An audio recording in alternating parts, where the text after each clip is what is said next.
রাইকে শ্বশুরবাড়ি ফিরে যাওয়ার জন্য এবার রাইয়ের ওপরে জোর খাটানোর চেষ্টা করলো রাইয়ের দাদাভাই। হ্যাঁ বন্ধুরা, ভিডিওতে লাইক দিয়ে দেখতে থাকুন। রাইয়েরকে শ্বশুরবাড়িতে পাঠানোর জন্য রাইয়ের দাদাভাই রাইকে বলতে থাকে যে, রাই তুই কেন বুঝতে চাচ্ছিস না নিজে ভালো টাইম? তো সেটাই বুঝতে পারছি না, তোর সামনে এত বড় একটা সুবর্ণ সুযোগ থাকা সত্ত্বেও তুই কেন গেলি না অনির্বাণের সাথে? আমি তো সেটাই বুঝতে পারছি না। বলতো, আমি মানছি যে অনির্বাণ ছেলেটা না হয় একটা অন্যায় করেই ফেলেছে, কিন্তু এই অন্যায়ের যে কোনো ক্ষমা হয় না সেরকমটা তো নয়।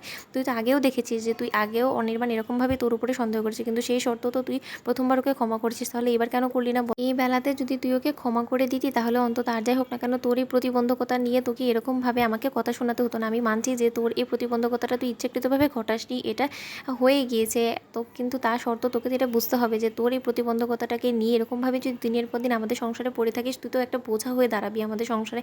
একেই তো আমাদের সংসারে বেহাল দশা, এর মধ্যে তোর এই চিকিৎসার খরচ ব্যয়বহুলটা আমরা কোথা থেকে বহন করবো বলতো? তুই তো দেখতেই পাচ্ছিস যে তোর কারণে তোর বৌমনির গয়নাটাও বন্ধক রয়ে গিয়েছে। এখন সেই বন্ধক দেওয়া গয়নাটা কী করে আমরা ছাড়াবো সেটাই আমাদের মাথা কাজ করছে না। এর মধ্যে সংসারে এর উল্টো বোঝা হয়ে দাঁড়ালি তুই। এখন তোর খরচই আমরা চালাবো কী করে? আমাদের সংসারটাকে কী করে সচ্ছল অবস্থায় ফেরাবো? আর আমাদের চরকিরই বা ভবিষ্যৎ কোথায় গিয়ে দাঁড়াবে সেটাই তো আমরা ভেবে পাচ্ছি না। এর উপরে তোর কাছে সুবর্ণ সুযোগ থাকা সত্ত্বেও তুই নিজের ভালোটা বুঝলি না। আজকে যদি তুই শ্বশুরবাড়িতে ফিরে যেতিস তাহলে অন্তত একজন বোঝা তো অন্তত আমাদের সংসারের থেকে কমতো, তাই না?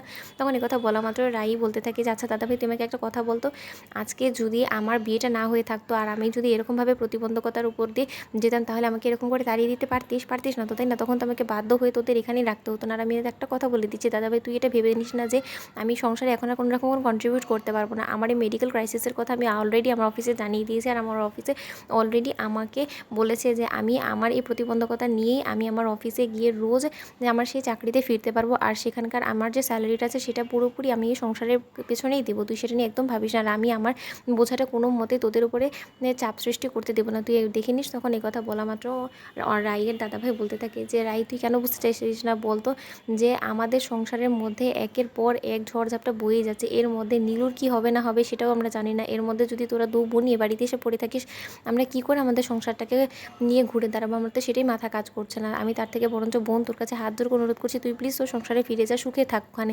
কারণ এখানে তুই মোটেও সুখে থাকবি না। তুই কী বা করতে পারিস এখানে বসে বল? তুই তো খুঁটোটিও নাড়তে পারবি না, কিন্তু তা সত্ত্বেও তুই দিনের পর দিন এখানেই পড়ে থাকবি। আর এরকম করে মেয়েদের এতটা জেদি হওয়াটাও মোটেও ঠিক না। তখন এই কথা বলা মাত্র রাই বলতে থাকে, আজকে যদি আমার জায়গায় চোরকি তোর মেয়ের সাথে কেউ এরকম জঘন্য কাজ করতো তাহলে তুই সেটা মেনে নিতিস? তুই বাবা হিসেবে তো নিশ্চয়ই এই কথাটা মেনে নিতিস না। নিতিস বল? আজকে বাবা থাকলে তুই কথাগুলো বলতে পারছিস দাদাভাই?